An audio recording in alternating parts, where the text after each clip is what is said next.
Okay, now we want to get into the weeds. This is a difficult to picture set of ideas. Exactly how is an array stored in memory? And what we have to understand is an array has a place where it's stored, and it starts at what's called its base address. And that's because we want a bunch of elements. So we have to have a place to start, and then it runs contiguously through as much memory as is needed. And that gets allocated automatically, in this case, by the compiler. So there's some things we don't know explicitly because the compiler is doing it for us. And the array has a very strong relationship with another data type called a pointer. So we're going to start to explore the connection between array, address, and pointer. Now, a simple data type like an integer, when we say integer a inside a block, it means create a variable in memory, and the memory needs to be as many bytes as to store appropriately the values that are allowed for an integer. So an integer on most computers now is stored in 4 bytes. 4 bytes are 32 bits. And if we say something like a is assigned 3, then what that means is in these 4 bytes we put an appropriate representation, binary 3, and it's going to be in some location in memory. And remember, nowadays computer memory involves gigabytes. That's billions of individually addressable cells. So each of the cells in your computer memory has a location, which is basically a number. So for just the sake of having some concrete thing to think about, let's say this is location 7006, and we stored 3 there in this 4-byte set of memory cells. So when we think of a variable, we think of its name. That's how we use it in the code, but we think it has a location in memory, and inside that location is some stored value interpreted as an integer. Way to think about this is think of these things as, imagine a whole bunch of billion, and big computers, it could be hundreds of billions of mailboxes. And in the mailboxes there are specific kinds of values: integers, long integers, doubles, chars.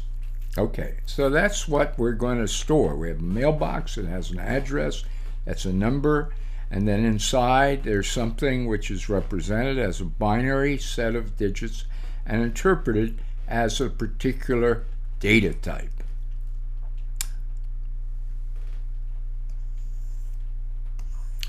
Now when we go over to an array as opposed to a simple variable, so let's say we have the array data 4, it's integer again, and we're going to store, remember we just talked about how we can initialize it. So this represents, instead of a single variable, 4 integer variables. And they start, again, if we view the compiler as having assigned them to the mailbox 7006, well, 2 is put in the mailbox 7006.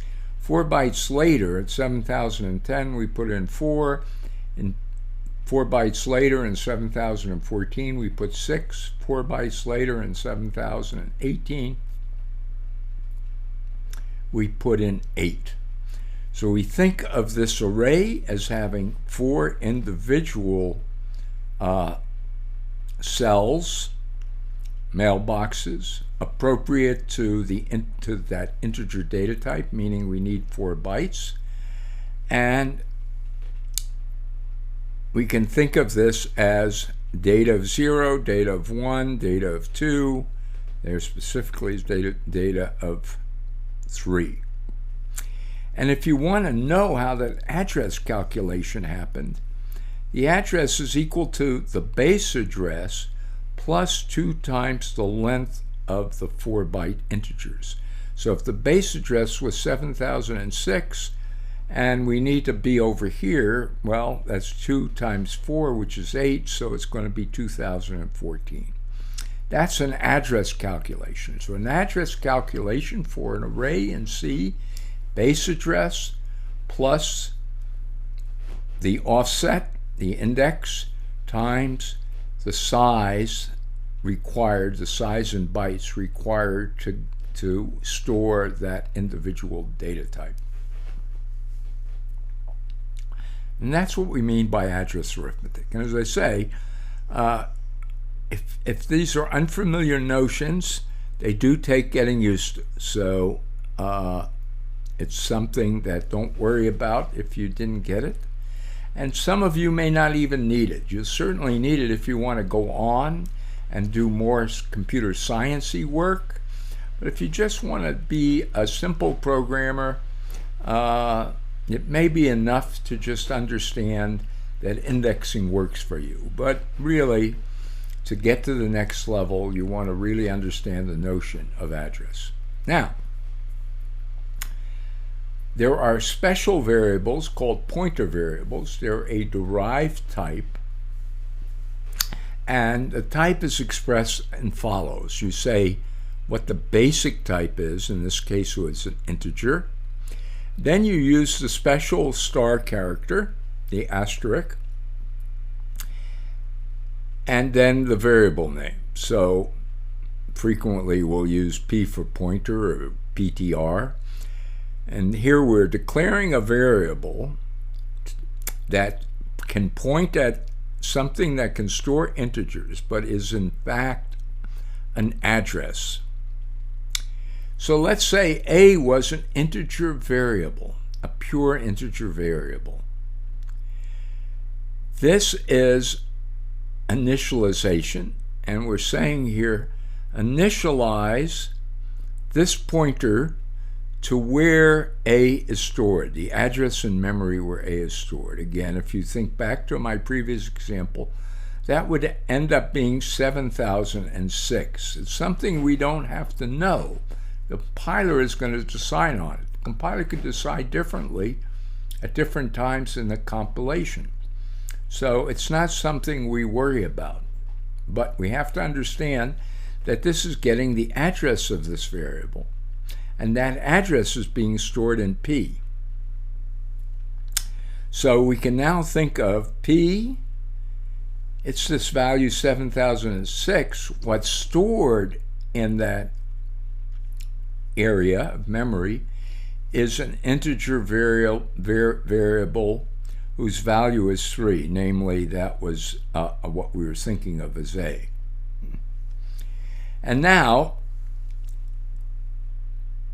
we can have as an expression P or star P, and those are two different variables. If we tried to print the value of P, we would get some address.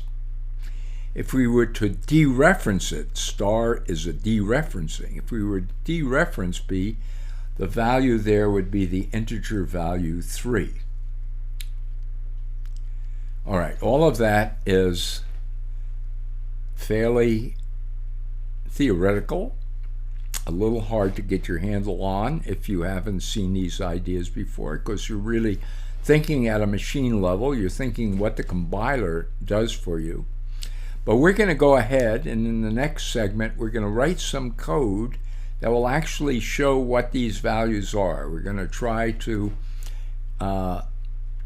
understand it by testing our concept, by actually writing code that prints an address, that prints what's stored at the address, and show that distinction in actual C code.